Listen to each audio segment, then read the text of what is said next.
minasyaitonir rajim. A'udzubillahi minasyaitonir rajim. Bismillahirrahmanirrahim. Assalamualaikum warahmatullahi wabarakatuh. Alhamdulillahirabbil alamin. Alhamdulillahirabbil alamin wassalatu wassalamu ala rasulil amin sayyidina Muhammadin wa ala alihi wa sahbihi wa man wala.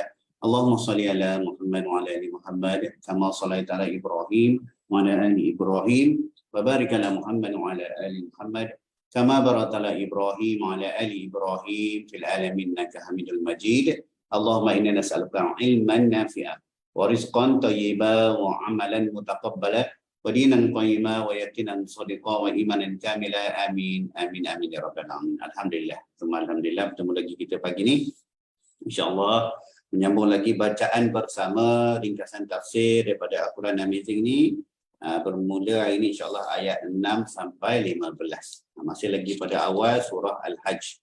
Surah yang diturunkan kata jumhur ulama dia di Madinah. Ada 4 ayat di Mekah.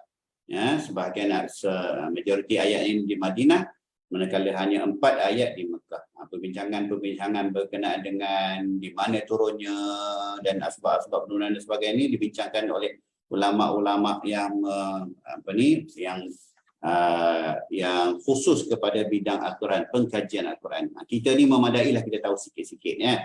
Sikit-sikit tu kat mana dan sebagainya. Ada juga khilaf-khilaf, contohnya pada surah ni memang khilaf ulama, tak tahu Mekah ke Madinah. Ada kata Mekah sepenuhnya, ada kata Madinah sepenuhnya. Alhamdulillah. Memadailah kita ni untuk tahu, sekurang-kurangnya tahu sedikit sebanyak begitunya. Yang paling pentingnya surah Al-Hajj ni menyambung pengakhiran surah Al-Anbiya berkenaan dengan seruan untuk mentauhidkan Allah dan ancaman yang Allah kurniakan kepada orang yang tidak nak mentauhidkan Allah. Itulah kata kunci dalam Quran ni. Ada banyak syariat, ada juga, tapi yang terasnya ialah mentauhidkan Allah. Sebab itu banyak peringatan demi peringatan untuk mentauhidkan Allah tu. Diberi peringatan ke untuk kita mencari ilmu. Mencari ilmu bagaimana kita nak mengenal Allah, nak belajar syariat Allah. Wajib fardu ain buat kita. Semalam telah diberikan peringatan ataupun tamsilan untuk kita tengok kebesaran Allah melalui 2 perkara. Sebahagiannya disambung hari ini. Pertama, kejadian manusia itu sendiri. Kita tak baca hadis yang dalam Ibn Katsir tu, ada hadis berkenaan dengan nutfah, alaqah, mudghah tu. Baca dalam tafsir Ibn Katsir. So apa saya lupa dah. Ibn Katsir, Allahumma salli ala Muhammad. Ibn Katsir, Allahumma salli.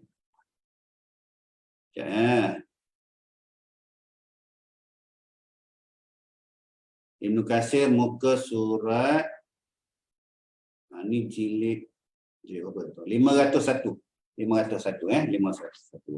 Sesungguhnya masing-masing di antara kalian dikumpulkan penciptanya dalam perut ibu selama 40 hari berbentuk nutfah, kemudian menjadi segumpal darah selama 40 hari pula, kemudian menjadi gumpalan seperti potongan daging selama 40 hari pula, kemudian diutuskan kepadanya malaikat lalu meniupkan kepadanya roh dan diperintahkan untuk menulis 4 perkara, iaitu bab rezekinya, ketentuan ajalnya, ketentuan amalannya dan ketentuan ia akan celaka atau bahagia. Bahagialah insya-Allah Ada 4 perkara. Baca sikit syarah berkenaan dengan hadis ni. Kita dah jumpa banyak kali dah kot berkenaan dengan kejadian manusia. Ada surah-surah khusus, ada ayat-ayat khusus dalam Al-Quran, surah tertentu menceritakan pasal nutfah, mudghah, alaqah ni, bagaimana dia tiupkan roh dan ditetapkan 4 perkara tadi rezeki, ajal, amalan dia, ketentuan amalan dia dan celaka atau bahagia.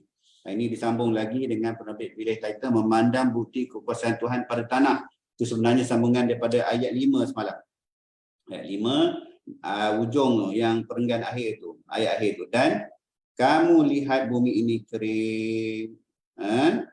Auzubillahi minasyaitonir rajim. Wa talal ard wa taral arda hamidan fa idza anzalna 'alaiha sampai habis lahal malaa'ah tazzat wa rabbat sampai habis Dan kamu lihat bumi ini kering, kemudian apabila kami turunkan air hujan di atasnya, hiduplah bumi itu dan menjadi subur dan menumbuhkan berbagai jenis pasangan tumbuh-tumbuhan yang indah. Kita pun dah jumpa sebelum ni bagaimana Allah menceritakan bumi ni ada beberapa kategori. Satu, dia semuanya kering. Kering di mana bila tu, tapi bila tu hujan dia boleh menakung air hujan. Dan bila bertakungnya air hujan itu, tumbuhlah tumbuh-tumbuhan, datanglah haiwan dan sebagainya untuk dimanfaatkan oleh sekian alam. Ya, mulanya kering, Allah turunkan hujan, bertakung, kemudian hidup subur, tumbuh-tumbuhan, haiwan datang dan sebagainya, makmur. Satu. Dua, dia kering, tapi bila turun hujan, dia hanya boleh takung air. Tumbuh-tumbuhan tak boleh. Tak boleh tumbuh apa semua, dia kering kontang, kiri kanan itu macam itulah, tapi dia masih lagi boleh menakung air. Ibarat macam pergi tengah padang pasir lah. Pergi je, dia bukan oasis. Air tak mengalir, dia pergi je macam tu. Boleh ambil manfaat tak? Masih boleh dimanfaatkan oleh pedagang, orang berjalan, orang musafir, haiwan, semua boleh lagi. Tapi kita jangan jadi yang kategori tanah ketiga, dah kering, bila turun hujan, hujan pun tak boleh bertakung. Mengalir je hujan, resap hujan, evaporate je hujan. Habis, dia masih kering kontang. Itu tamsilan kepada manusia lah. Kita nak jadi yang mana satu tu. Yang pertama tu, memakmurkan diri kita dengan nikmat yang Allah bagi ni, dengan rezeki Allah bagi ni. Kita cari ilmu, kita sebarkan ilmu dan sebagainya, kita sedekah, kita zakat, kita macam-macam tu. Berjuang di jalan Allah ni, itu satu bab, makmur. Ataupun kita nak jadi kedua, kita tak boleh, macam-macam lah ulama syarahkan, kita tak boleh macam mana, kita tak boleh nak jadi ulama, tapi kita bantu di jalan Allah. Kita tak pandai, duduk majlis ilmu macam mana pun tak pandai, tapi kita bantu, kita mudahkan majlis ilmu. Contoh kalau bab ilmu lah, bab perjuangan Islam ke, bab apa pun sama juga. Tak semua orang boleh berjuang, ini musim raya ni tak semua orang boleh berjuang di jalan politik. Orang yang kita tak berjuang ni, kita tolong je lah. Tolong je jalan Allah. Jangan kita jadi tanah ketiga. Allah tuang macam-macam nikmat pun, tapi masih kering kontang kita. Gitulah. Na'udzubillah, kita tak nak kering kontang masa di akhirat besok. Itu dah ringkasan lah. Semalam bab mabuk cinta kan. Baru-baru ni bab mabuk cinta. Semalam memandang ke, ini semalam bab mabuk cinta, penerbit pilih. Ini memandang bukti kuasaan Tuhan pada tanah. Itu sambungan daripada semalam. Ini disambung lagi. Kita kunci hari ini ialah bagaimana mentauhidkan Allah dengan sebenar-benar. Jazam pada mentauhidkan Allah. Tak boleh sipi-sipi. Tak boleh sipi-sipi. Tak boleh sikit-sikit. Kena sungguh-sungguh mentauhidkan Allah. Sebab apa? Sebab nikmat dia tu tak pernah terbayang dalam fikiran, tak pernah dinampak di mata, tak pernah kita bau, tak pernah kita rasa. Nikmat yang Allah nak bagi pada kita. Nikmat yang sungguh-sungguh. Nauzubillah, ancaman dia pun ancaman yang sama juga lah. Tak mungkin kita boleh bayangkan kita mampu menampung azab yang Allah nak bagi. Baik, insyaAllah. Kalau baca tafsir Ibn Katsir pun hari ini, insyaAllah, kalau Allah bagi kefahaman, fakihna fiddin, faham dari jalan Allah ni senang, kita boleh faham. Tak banyak sangat yang perlu dijelaskan. Satu penerbit hari ini pun pilih bab penyucian diri tu. Kemudian kita kongsi sikit bab makan. Hujung tu bab hadis makan. Cerita ni makan roti ya. Nanti saya kongsi banyak hadis berkenaan dengan Rasulullah, keluarga Rasulullah dan roti. InsyaAllah. Silakan. InsyaAllah ayat 6 sampai 15.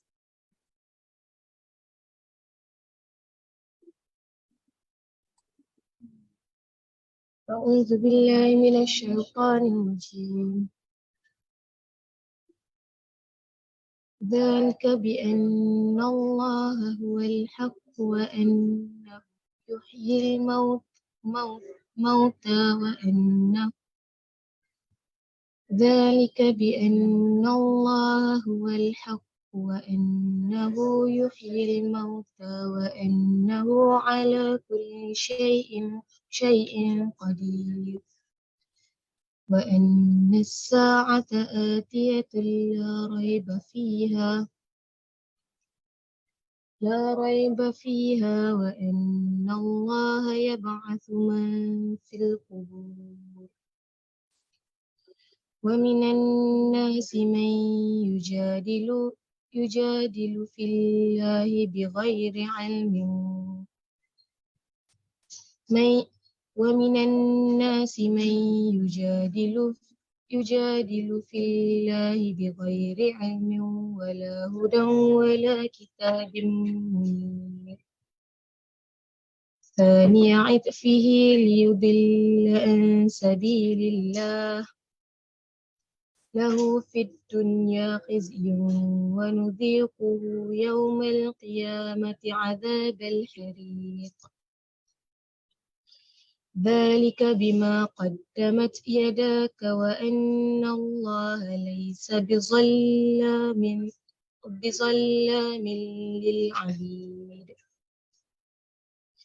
ومن الناس من يعبد الله على حرف فإن أصابه خير اطمأن به وإن أصابته فتنة قلب على وجهه خسر الدنيا والآخرة ذلك هو الخسران المبين يدعو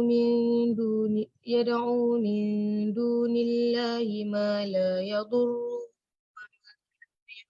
وينفعه ذلك هو الضلال البعيد يدعو لمن ضره أقرب من نفعه لبئس المولى ولبئس العشير إن الله يدخل الذين آمنوا وعملوا الصالحات جنات تجري من تحتها الأنهار إن الله يفعل ما يريد من كان يظن أن لن ينصره الله في الدنيا والآخرة فليمدد بسبب إلى السماء ثم ليقطع فلينظر هل يذهبن كيده ما يغيظ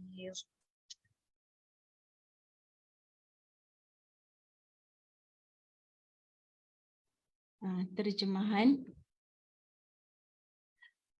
Demikian itu sesungguhnya Allah adalah yang hak dan sesungguhnya dialah yang menghidupkan segala yang telah mati dan sesungguhnya dia maha berkuasa ke atas segala sesuatu. Dan sesungguhnya hari kiamat itu pasti datang. Tidak ada keraguan padanya dan sesungguhnya Allah akan membangkitkan siapa yang ada di dalam kubur. Di antara manusia-manusia ada yang membantah tentang Allah tanpa ilmu, tanpa petunjuk dan tanpa kitab yang memberi penerangan. Sambil mengalihkan perutnya dengan bongkak untuk menyesatkan manusia daripada jalan Allah. Dia mendapat penghinaan di dunia dan di hari kiamat. Kami berikan kepadanya rasa azab neraka yang membakar. Akan dikatakan kepadanya itulah kerana perbuatan yang dilakukan dahulu oleh kedua tanganmu dan Allah sekali-kali tidak menzalimi hamba-hambanya.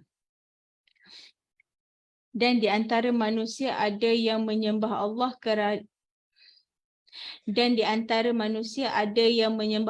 hanya di tepi. Nota 539 tidak dengan penuh keyakinan.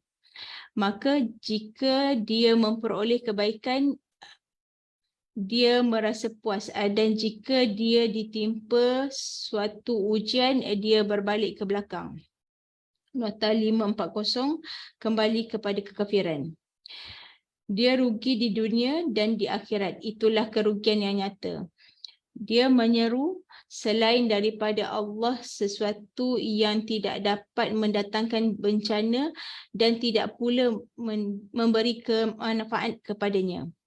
Itulah kesesatan yang jauh. Dia menyeru kepada sesuatu yang bencananya lebih dekat daripada manfaatnya. Sesungguhnya itulah seburuk-buruk penolong dan sejahat-jahat kawan.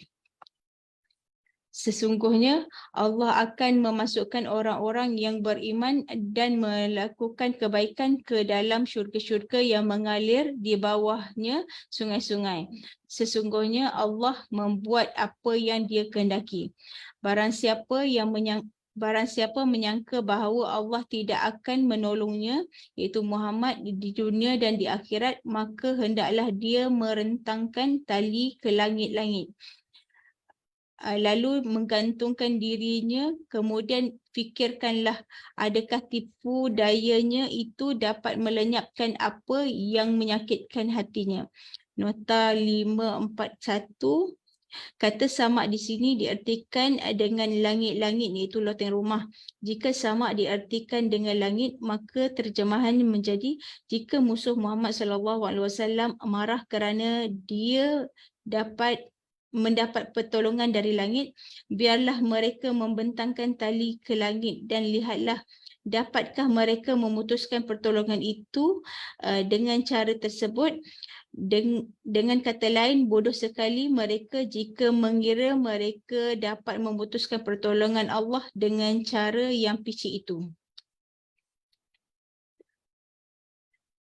Tafsir Jalalain. Zalika, yang demikian itu, iaitu hal-hal yang telah disebutkan itu mulai dari permulaan kejadian manusia hingga dihidupkan bumi menjadi subur. Bi'anna, kerana sesungguhnya Allah huwal haq, Allah dialah yang hak, yang tetap dan abadi.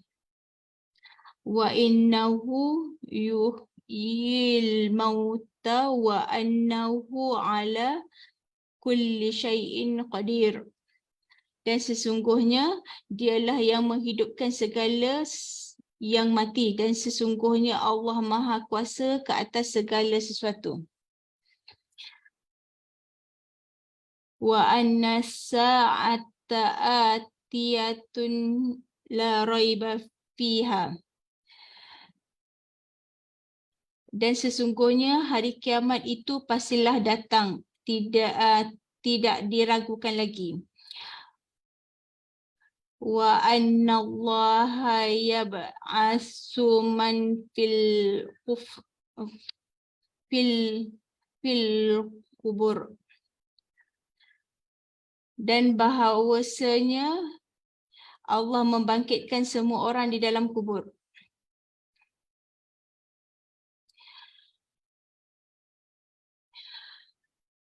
Wa minan nasi man yujadilu fillahi bighairi ilmin wala huda.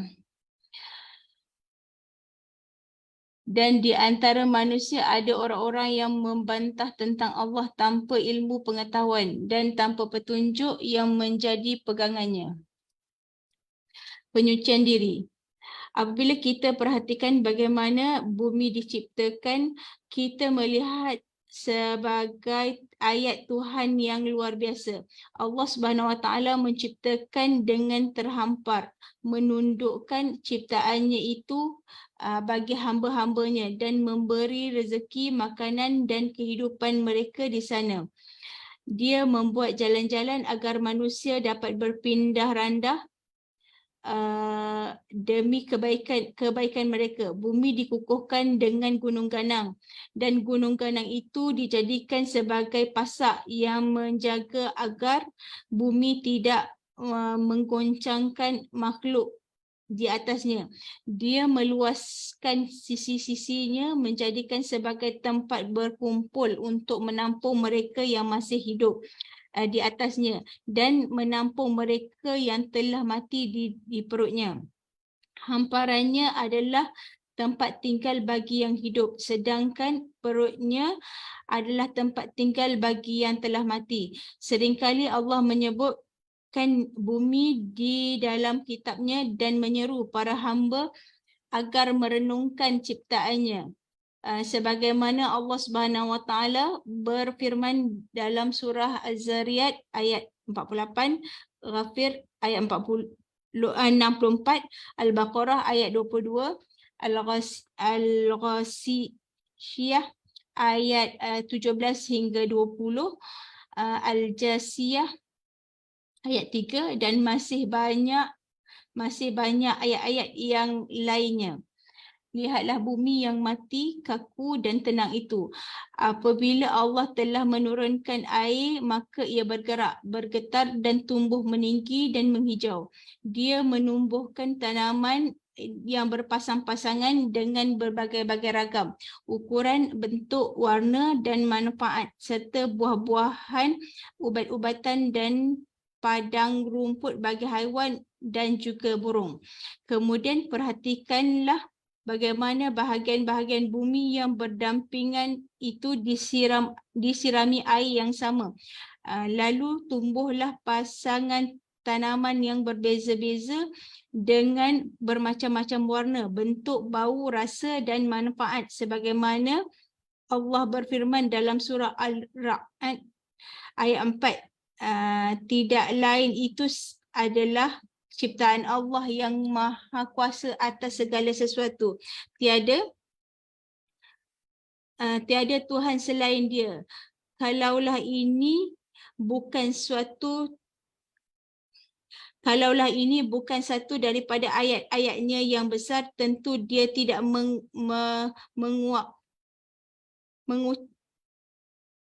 mengungkapkan kepada hamba-hambanya dan tidak mengajak mereka untuk merenungkannya.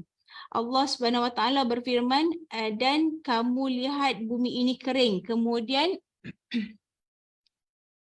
apabila telah kami turunkan air hujan di atasnya, hiduplah bumi itu dan menjadi subur dan menumbuhkan berbagai-bagai jenis pasangan tumbuhan yang indah.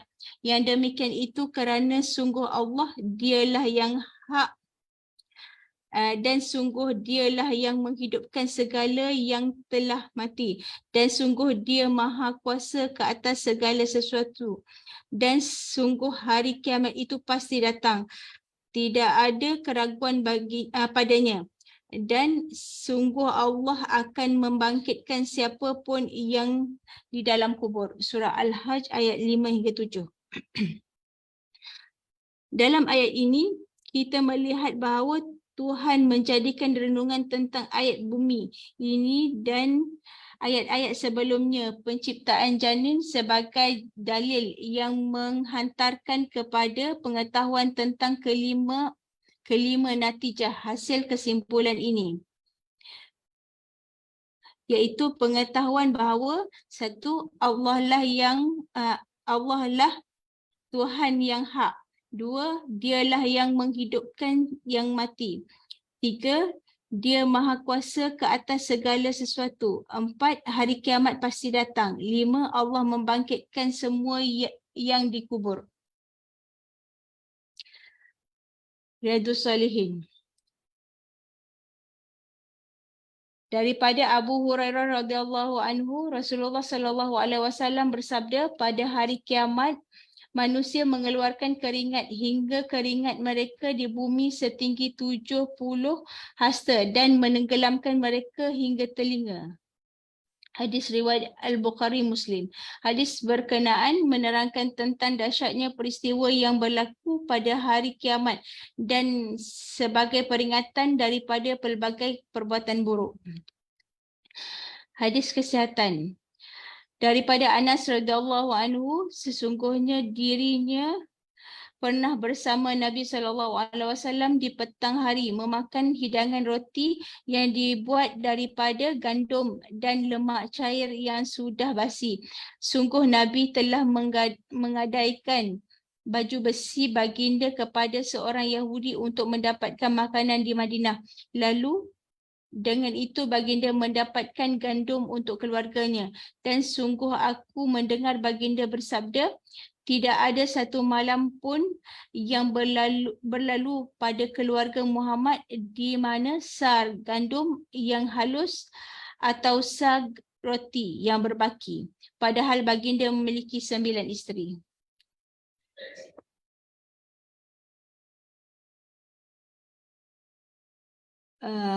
Tibun Nabawi. Khasiat Syams, lemak. Lemak terbaik berasal daripada haiwan yang sempurna. Ia bersifat panas dan lembap dengan kelembapan yang lebih rendah daripada minyak samin. Oleh itu, seandainya lemak dan minyak samir itu mencair, maka lemak akan lebih cepat membeku. Ia berkhasiat untuk menyembuhkan kerongkong, mengubati luka pada usus dan meredakan radang usus. Namun demikian ia mudah lembik dan membusuk. Maka hal itu dapat diatasi dengan pengawet yang masin dan halia. Lemak sering disebutkan di dalam hadis, di antaranya yang diriwayatkan oleh Abdullah bin Mughaffal radhiyallahu anhu. Ia berkata, segugus lemak telah digantungkan pada saat perang Khaybar dan saya menunggunya. Saya mengatakan tidak akan saya berikan sedikit pun daripadanya kepada seseorang. Kemudian saya menoleh, ternyata Rasulullah sallallahu alaihi wasallam tersenyum. Wallahu a'lam. Baik, wallahu alam. Sebelum cerita gandum makan tu, kita tengok balik kata kunci penyucian diri tu. Sebab penerbit pernah pilih memandang bukti kekuasaan Tuhan pada tanah tu, tengok balik penerbit dah ambil satu surah tu, Ar-Ra'du tu, Rod atau Ra'du tu, ayat 4. Ayat 4 tu di mana Allah dah menjelaskan pada kita daripada hasil yang sama, daripada tanah yang sama, air yang sama, tumbuh-tumbuhan yang sama. Cuba buka Ar-Ra'du ayat 4. Kalau tak salah, buka Ar-Ra'du ayat 4. Daripada bumi yang sama diturunkan air yang sama, pohon-pohon yang sama, kurma, anggur dan sebagainya, pun masih lagi Allah datangkan kebesaran Allah dengan dihasilkan daripada pohon yang sama, baja yang sama tu, buah-buahan yang berbeza-beza. Ada gemuk, ada kurus, ada manis, ada masam, walaupun pada pohon yang sama. Itulah Allah dan menafsirkan daripada kejadian itu pun ada kebesaran Allah. Ada siapa buka Ar-Ra'du tu? Ar-Ra'du. Betul Ar-Ra'du ayat 4. A'udzubillahi minasyaitonir rajim wa fil ardi qita'un tu. Betul Mutajawirat itu. Dan di bumi terdapat bahagian-bahagian yang berdampingan bersama-sama. Kebun-kebun anggur, tanam-tanaman, pohon kurma yang bercabang dan yang tidak bercabang, disirami dengan air yang sama, tapi kami lebihkan tanaman yang satu dari yang lainnya dalam hal rasanya. Sungguh pada yang demikian itu terdapat tanda-tanda kebesaran Allah bagi orang yang mengerti. Tak salah pada ayat 5 tu dia kejian pada kecaman ada orang yang ingkar tu. Ayat 5. Dan jika engkau merasa heran, maka yang mengherankan adalah ucapan mereka, orang yang kata, apabila kami telah menjadi tanah, apakah kami akan dikembalikan menjadi makhluk yang baru? Ini kafir musyrik. Dia tak percaya, dah matilah, takkan tiba-tiba dah mati, hancur jadi tanah, jadi tebu, nak hidup balik. Mereka itulah yang ingkar, hilang pula.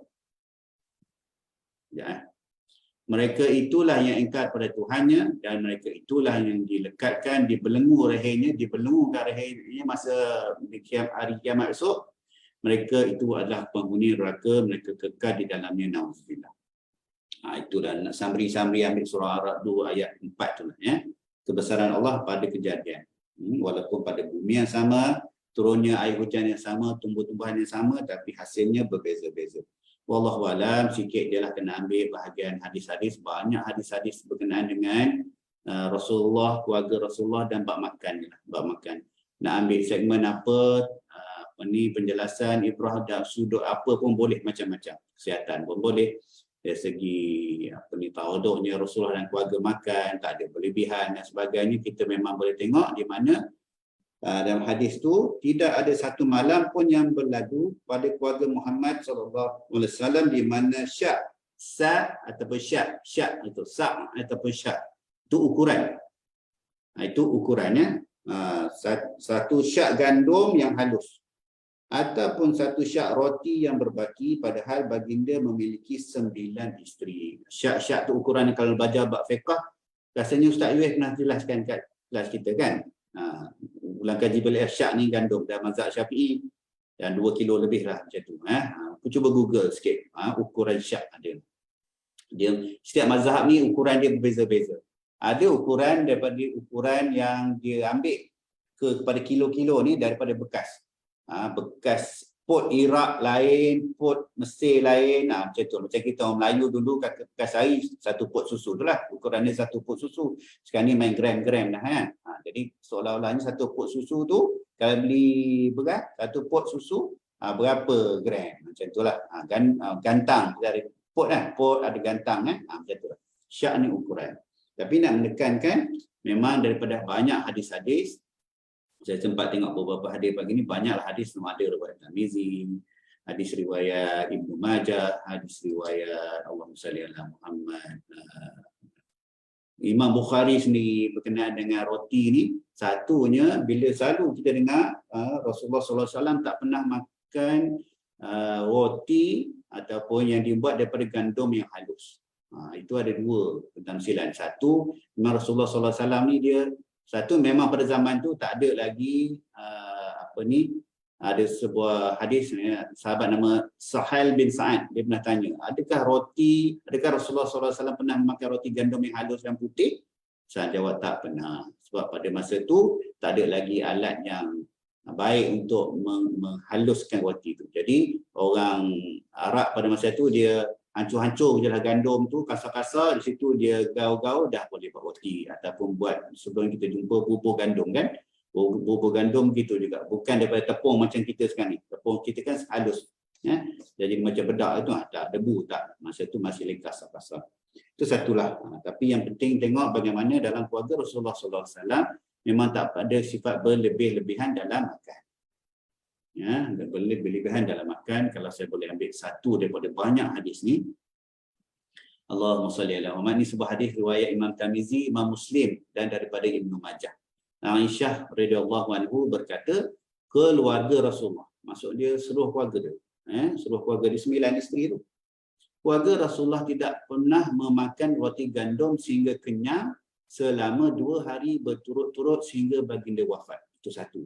Ya. Dua, hadis riwayat Abu Umamah Al-Bahili berkata, tidak pernah ada lebihan roti gandum di rumah keluarga Rasulullah SAW. Dan kalau nak tengok ni last ni daripada Ibnu Abbas, Rasulullah dan keluarganya pernah menahan lapar selama beberapa malam berturut-turut kerana tak ada makanan. Macam tu. Ya. Riwayat lain pada Aisyah kata, Rasulullah tak pernah makan kenyang 2 kali sehari. Tak pernah makan kenyang 2 kali sehari. Kita pagi kenyang, tengah hari kenyang, petang kenyang, malam sa'id. Kenyang sa'id. Kadang pagi dah kenyang, tengah hari sa'id. Petang kenyang lagi, malam sa'id lagi. Rasulullah SAW tak pernah kenyang. Tak pernah tu janganlah kita kira wajib tak boleh kenyang. Tak, maksud dia berpada-pada dalam makannya. 1/3 badan kita, perut kita untuk makan, 1/3 untuk bernafas, 1/3 lagi untuk apa? Saya lupa dah. Siapa ingat? Maksud dia makan tu berpada-pada lah. Berpada-pada. Janganlah. Maksud dia, bab makan ni memang ramai kita tak ikut sunnah. Kita kata kita sayang baginda Rasulullah SAW, tapi kita makan sa'ih semua. Bukannya salah makan sa'ih. Tapi kena ingat, perbuatan yang walaupun asalnya harus, boleh jadi makruh. Perbuatan yang asalnya harus, boleh turun daripada makruh kepada haram. Contohnya makanlah. Makan harus. Berlebih-lebih dah bukan menjadi makruh. Membazir haram. Ya, jangan kita sampai ke bab membazir. Dan cuba jauhlah daripada bab makruh. Ya. Siapa yang keluar daripada bab syubhat, dia selamat. Dalam semua bab amal ibadah, syariat, apanya termasuklah bab makan. Wallahu a'lam. Itu tak campur cerita kesihatan dan sebagainya. Cerita baik ikut Rasulullah SAW bab itu je, ya. Wallahu alam. Tapi janganlah siapa lepas ni pergi cari roti yang dibuat pada gandum kasar. Tak adalah zaman kita roti semua gandum halus. Berpada-pada jugalah nak ikut sunnah kan. Wallahu alam. InsyaAllah mungkin besok lusa kita tangguh dulu bacaan. Ada masyarakat sikit, saya terpaksa menguruskan sesuatu untuk keluarga. Kita sambung minggu depan lah. Pelbagai matrabat pada qadar dan qadar. Masyiah. Ayat 16 sampai 23. Tak masuk lagi bab haji. Tak masuk lagi bab bagaimana satu saksilah tusuk tubuh badan keluarga yang Rasulullah agungkan sampai dalam solat kita sebut nama keluarga ni. Tak sampai lagi bab bagaimana berjuta-juta umat Islam dah beribu tahun ni pergi buat haji ikut asbab kaifiat siapa? Keluarga ni lah. Keluarga ni lah. Keluarga yang menjadi bapa kepada para Nabi dan Rasul, kata Rasulullah SAW. Wallahu a'lam. InsyaAllah semoga Allah memberi manfaat kepada sedikit perkongsian kita pagi-pagi, walaupun hanya dengan sekadar membaca bersama. Gitulah. Ya. Apa yang sempat dalam kitab ni kita baca, tapi jangan lupa adik-adik semua buka sikit je tafsir Ibn Katsir. Buka tafsir Ibn Katsir. Ya. Tak susah. Tak susah. Sekurang-kurangnya sebelum baca muka surat tertentu, tadabbur kat rumah ke, baca ringkasan yang Ustaz Azli dah buat tu. Ringkasannya, dah tahu dah. Mukadimah. Sebelum kita baca surah ni, surah Al-Hajj ni, buka dulu ringkasan. Dah tahu dah. Oh, ini dia cerita dia. Okey. Kok dalam tu ada satu yang kita minat, ya, kita buka tafsir Ibn Katsir. Nak mendalami sikit-sikit. Ya. Wallahu a'lam. A'udzubillahi minasyaitonir rajim. Bismillahirrahmanirrahim. Allahumma faqihna fid din وعلمنا تعويل واهدنا الصراط المستقيم صراط الذين أنعمت عليهم من النبيين والصديقين والشهداء والصالحين وحسن أولئك رفيقا يا أرحم الراحمين والحمد لله رب العالمين سبحانك اللهم وبحمدك أشهد أن لا إله إلا أنت أستغفرك وأتوب إليك وبالله التوفيق والهداية السلام عليكم ورحمة الله وبركاته.